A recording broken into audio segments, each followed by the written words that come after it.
why chickens? So I think early on, the anxiety got the best of us. On one of the evenings that we were consuming news about things that were going on, it was a little worrisome and what the numbers were going to be. So we went full like survivalist and, Little House on the Prairie. And I loved Little House on the Prairie when I was a kid. I could commit to it for a year.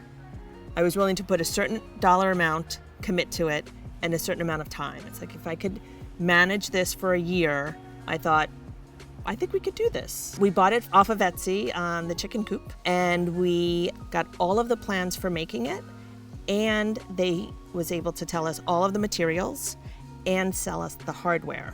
We ordered the lumber from a local lumber yard, and then my son, 16-year-old, and my husband started building it.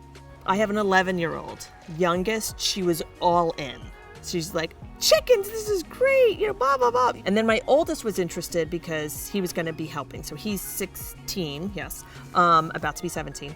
And he was going to be helping, but he was also going to be getting paid a little bit. So we had to sweeten the deal a little bit for him to help. So he was all in for helping. My middle, who's 14, he was like, we're getting chickens? What?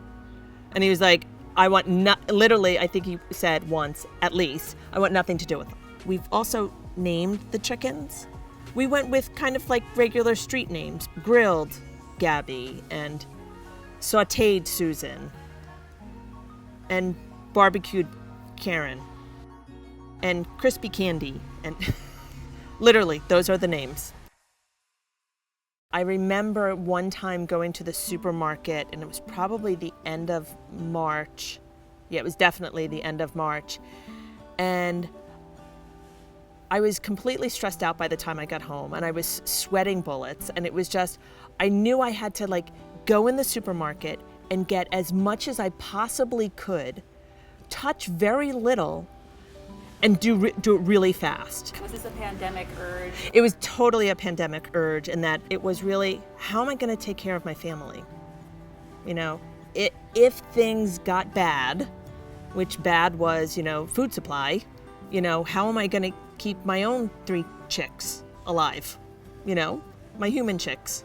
So, and yes, my husband too, but, I'm a psychotherapist, so sitting in front of a screen all day, which was sitting in front of a screen was much different for me because I'm not sitting with a person, but I needed to do something more physical, on my off time. I talk to my patients a lot about having, yes, at times a distraction from high anxiety, but it's also about mental engagement, right? So I need to be mentally engaged with the chickens, in that I have to be attentive to them, so that I have to, if I'm feeding them and I'm refilling the feeder, and this just happened the other day, I had to open up my trash can that has the feed in it, but I had to make sure the chickens didn't jump in the large trash can while I was feeding them. So I had to be present to them. And that's what I say mentally engaged, is that I have to be present to this task, to this moment.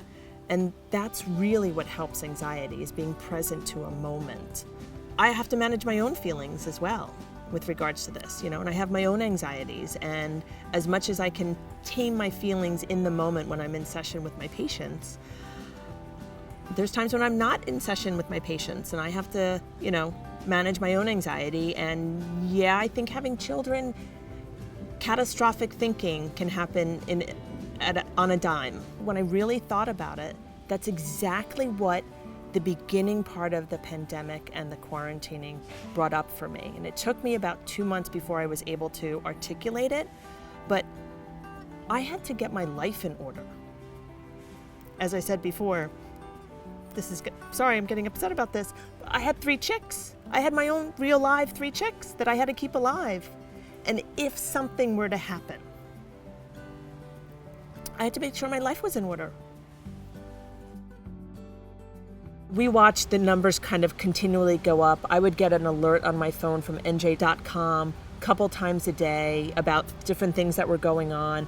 And every day I could just watch it come up on my phone between patients, and the numbers just kept rising, which was frightening. It was frightening. And I have to say, even though the numbers were frightening, at least building the coop and the run gave me some sense of joy, that we were able to at least kind of keep our plot going, in Montclair, New Jersey. We kind of, kept it going and tried to find something that was positive.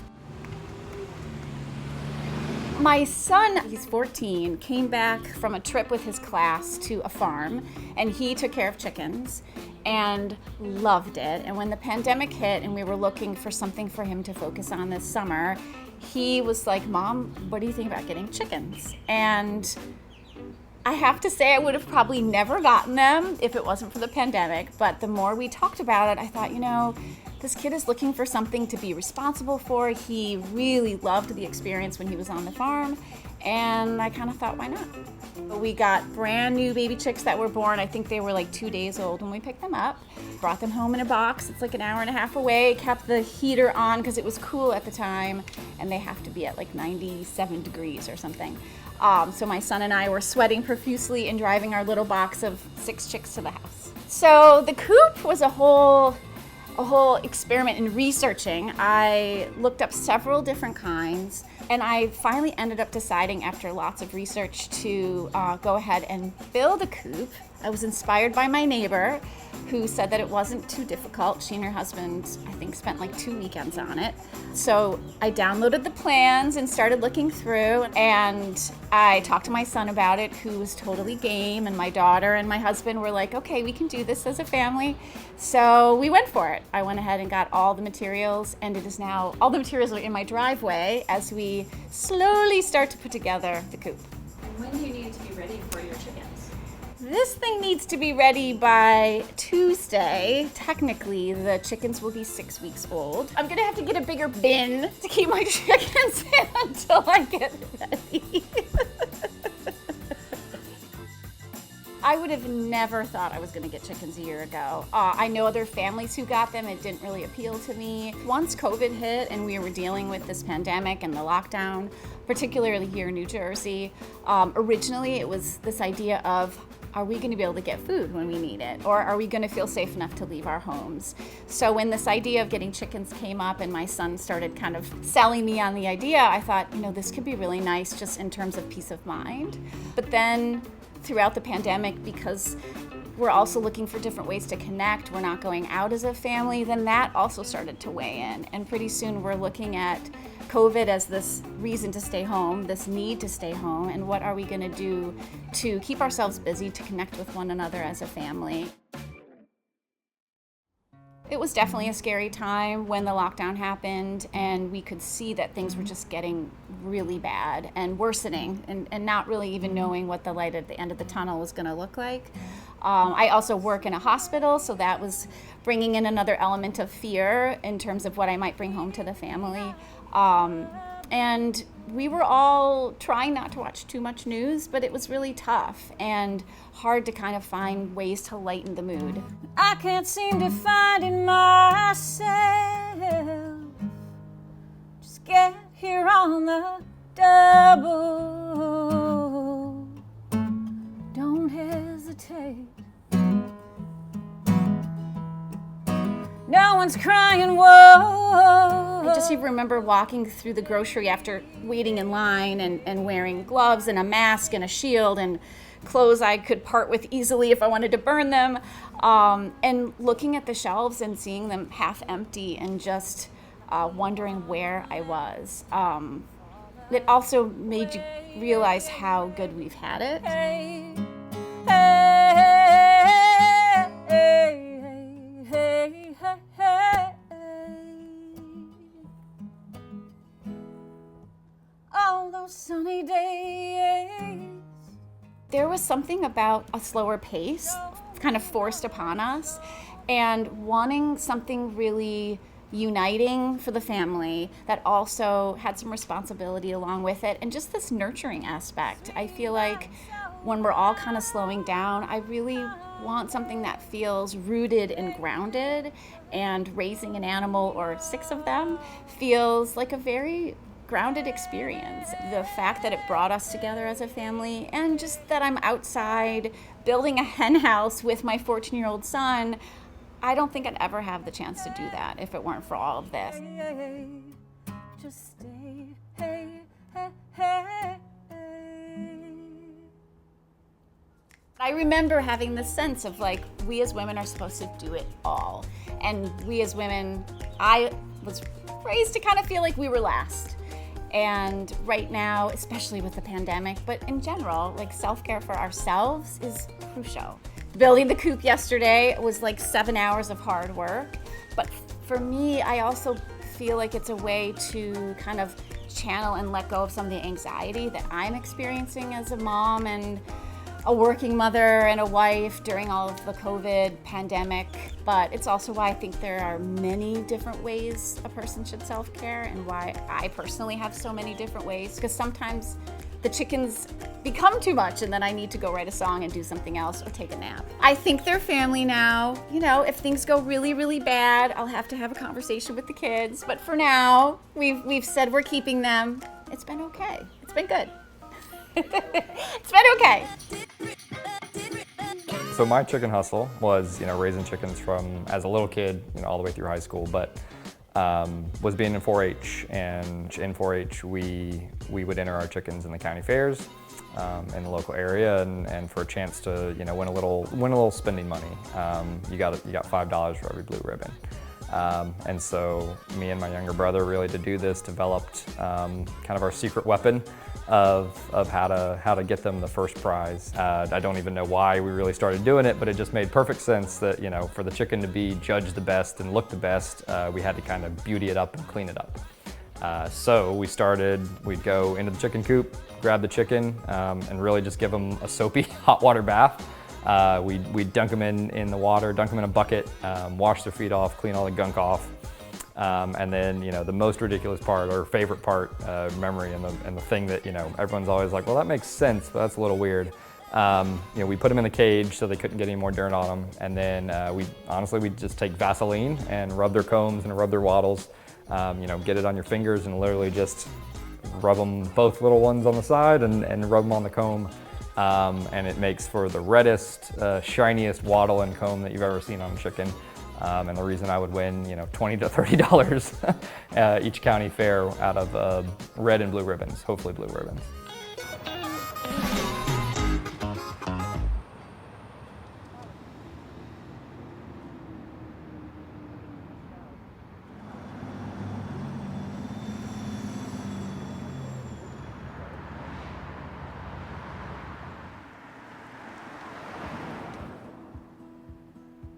So I moved, yeah. So we decided in early July, really, that we were gonna move, and we knew we had to move quickly because we just wanted to take advantage of the market. But we knew we really wanted to stay in town.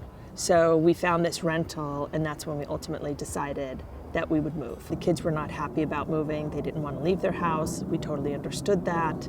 But we also were really clear with them that this was a financial decision that was going to be a good one for not only, Dad and I, but for you as well.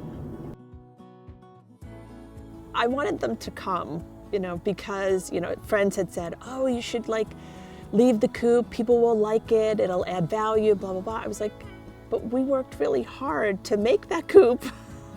I wasn't ready to part with the coop and the chickens and the whole process. It's just it was only been 4 months. We hadn't really kind of seen the process through very far. So, You got attached to your coop, huh? I did get attached to the coop, and there was a lot of hard work that went into that, and it was a stressful time when we were making it. It, bonded us in a way because the three of us were working on it, but it also, it held together some anxiety too. It gave us a focus, so as not to have to focus on COVID and the pandemic and the rising numbers and the uncertainty about what the future was going to be. I feel like I took on a commitment. This wasn't just a one and done type of thing, which I think if it was, I probably wouldn't have moved the coop. Moving the coop. So when we moved before we actually closed on our house. So our lease started a month earlier before we moved, and we decided to move Labor Day weekend because both Bruce and I had time off of work, and it just seemed to make sense, and school was going to be starting the week after, so it was really easy to leave the coop at the house because it was just there. And then I'd probably go over every day. I think I asked a friend to go over once or twice, So it was fine to have them there. They were safe. I think I had another neighbor who was walking by. She's like, I'll just pop in and make sure everything's okay. And, I was like, sure. So it was easy. I think it was 3 weeks later after we moved in that the chickens actually moved. And we were able to get the coop into a moving truck. No, when I don't mean me, we, but the movers, we.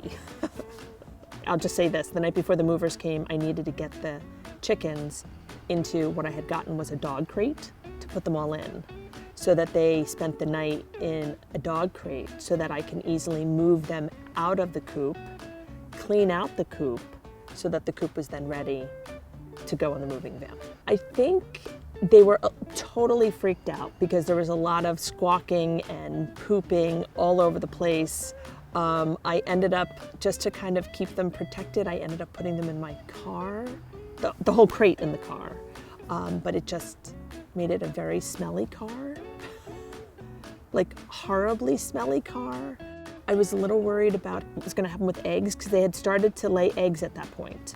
Now, at that point, it had only been about 3-ish weeks since they started laying eggs. They literally started laying eggs when we were packing up the house. I was, out one day and my son called and was like, do you know there's eggs in the coop? I was like, what? And there was like 7 eggs, like just around the coop.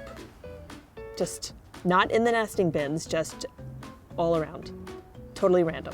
So anyway, they ended up laying 2 eggs in the dog crate. But you know what? Then for the next couple of days after I moved them in, they kind of got settled. I had to relay soil and hemp and everything and get it all set up and water and food and blah, blah, blah. But they actually didn't lay eggs for a couple of days then. It took them a couple of days, I think, to settle in their new space. The location of the chickens are different. And I say that because I can't look out the window and just see them. Right? So I actually have to go to them, which is fine. It's just different. In our old house, we were able to just look out the window and I could see them and see them moving around, or I don't know, if something was up or whatever. So now I do go out to them a little bit more, but I'm probably a little bit less attentive to them right now, mostly because it's also cold. I don't hang out with the chickens that much. They are really, for the eggs, it's always like, oh, we got 3 eggs, this is awesome. It's about how they're giving back. I guess in the last month or 2, I bought 2 dozen eggs at the supermarket, and I was like, oh, buying eggs. Buying eggs, please. Why am I doing this? But I had to have a couple eggs. I have 2 growing boys. My kid, all my kids enjoy eating eggs, and then you gotta bake a couple of things, so you need eggs on hand. But I was a little almost miffed that I had to buy eggs. Sometimes they're a little bit snoozy when I'm putting them in the coop. Like these last few days, I've been putting them in the coop at like 5 o'clock, and they're a little bit almost asleep already. They're already up on the perch and they're ready to go, and I'm trying to get them in the coop, and they're not really willing to go. I have this small little rake that I'm trying to just shoo them in, move them in a little bit in the hopes that they fly in, because where the perch is and where the door to the coop is, it's very close. It's only maybe it's 3 feet. So they don't have to do a whole lot, in my opinion. I'm not a flying chicken, but it doesn't seem like they would have to do a whole lot to get in the coop. So I'm just trying to shoo them in, but they don't really shoo, so they're basically climbing onto the rake, and I am moving them into the coop. I know. They're a little bit heavier than I think they're gonna be. Are the kids at all interested anymore in them, or is this just your thing? I think it's my thing. Yeah. My one son was never interested. My older son and his girlfriend would be a little bit more interested, and they would go in and they would talk with the chickens and they would hold them, and he would just go in and check on them a little bit more, and he's not really doing that. Unfortunately, he's a teenager. It might be a little bit out of sight, out of mind, and not that it's totally out of sight, because he sees the eggs, or I talk about the eggs. I'm like, yeah, we got 3 eggs today. It's great. The cardboard containers you would get, let's say a pint of strawberries in? Well, he bought me 4 that are porcelain, a yellow, orange, green, and a white one, so that I could collect the eggs in them. So I thought it was really sweet. Even though he's not that attentive to the chickens, it wasn't as though he has forgotten the chickens.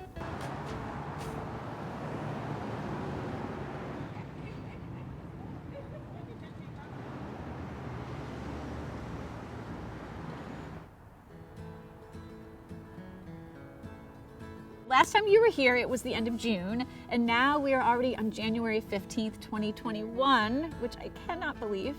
And we're kind of doing the same juggle, same hustle that we were doing 9-10 months ago. So we've got a full house and a lot of internet going nonstop, and grateful to have a break and come out and talk to the ladies here.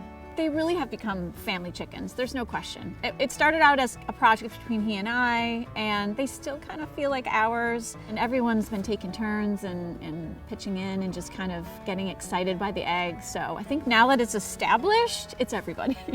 Do you like it? I mean, has that been enjoyable? Has it been pain? No, I do really like it. I mean, I think sometimes like anything, we're not in the mood to clean it out, or one of the kids doesn't want to feed them, so I'll run out and do it. But for the most part, it is kind of fun, and it's fun to have something to think about outside of what's happening in our house and happening with all of us and our jobs and work and school. So it has been really enjoyable. Are the kids going to school? Are you going to work? What does that look like? So the kids are in school, but it's been remote since September, so they have not stepped foot in school at all this year, which is heartbreaking. It's hard on them, hard on us. I think for the first few months it was kind of something novel, new. They had all this freedom. My son, who's a freshman, was kind of excited to be able to roll out of bed 5 minutes before class started. But now that we're really into it, it's getting long. Not a lot of activity for them, and it's a lot of screen time. So I appreciate having things like this for them to come outside, to come out and play with the dogs, just have a little bit of engagement that's not inside our home. I'm honestly surprised how kind of easy they are to take care of. I mean, the hardest part, honestly, was building the coop. It was also the most satisfying part. It was just this huge sense of accomplishment, and I remember coming out and drinking coffee and just kind of standing and looking at it every morning for several weeks, just feeling so kind of shocked that we could get that done. I love them, and I just love coming out and getting the eggs. I go for tons of walks like everyone else in the pandemic right now, right? Get outside. And I was feeling my pockets, and I was like, what is that? And I had put 3 eggs in my pockets on my walk and didn't even thought, oh, of course, those are eggs from my chickens. All right, that's okay. They have different personalities, your girls? They totally have personalities, yeah. It's fantastic. So Lancelot, who is the black one, is an Australope. She is kind of very austere, has a little bit of a trot, a little snooty at times, kind of a little bossy. But love her. The Brahma, as we have said, is really sweet and just cuddly. Frida, who's the speckled Sussex, is kind of flighty, and I think of her as like this beautiful freckled redhead. Like she's just, I don't know why, but I do. She's just very sweet and kind of light and prances around a little bit. And then there's Winnie, who I think we all feel super connected to, because in the beginning she was the one who was kind of sick as a chick, and my son had taken care of her, and so he really feels like he helped her along her way and helped her kind of grow up to be a chicken. I am coping in the quarantine. I think we all are with our chickens, with our animals, with our dogs, with music. I think it's all about things that make us feel connected. It's finding ways to connect with ourselves. It's a lot of isolating time, so it's definitely important to have ways to express ourselves, to get our emotions out, our feelings about things, connect with other people. I mean, it's why we started the chicken coop endeavor. I was really thinking about the kids and thinking about what are we going to do to make sure that they have things to focus on and have a reason to come outside and to kind of interact and engage. What if this gets really bad? And it did get pretty bad, and it has gotten bad. So this whole endeavor has been about really around my concern for the kids and for having something for them. The chicken routine is pretty loose, I'm going to be honest. We are not, 9 o'clock they get this. It's kind of whoever's up usually heads out first to feed them, make sure they have food. The water freezing has been kind of an issue, so I'm trying to figure that out. I don't know if there's like a heating element that we can get. So that needs to be changed. almost every day when it's really cold because all of the whole thing freezes, they can't drink it. And then throughout the day, whenever each of us has a break, we come out. I think all of us are kind of looking for eggs because they drop kind of all day long. It's not just necessarily first thing in the morning. So that's kind of fun. Someone may have a break at 3 and go out to the hen house and look in the egg box and there's 2 eggs there. I'm surprised by how connected we feel to these little birds that just kind of walk around and eat and want to be part of the yard and be out and about. And just how exciting it is when you go to the egg box and there are eggs there and this whole kind of thing actually works. Like there's this piece of me that's like, wow, okay, this is how this works. And I felt the same way about the garden. It's really fun to feel connected to kind of the natural world in that way. I feel like before the pandemic, I definitely was not this much, even close. I had released a record and done a show on March 9th, which was the day that our governor of New Jersey had declared a state of emergency.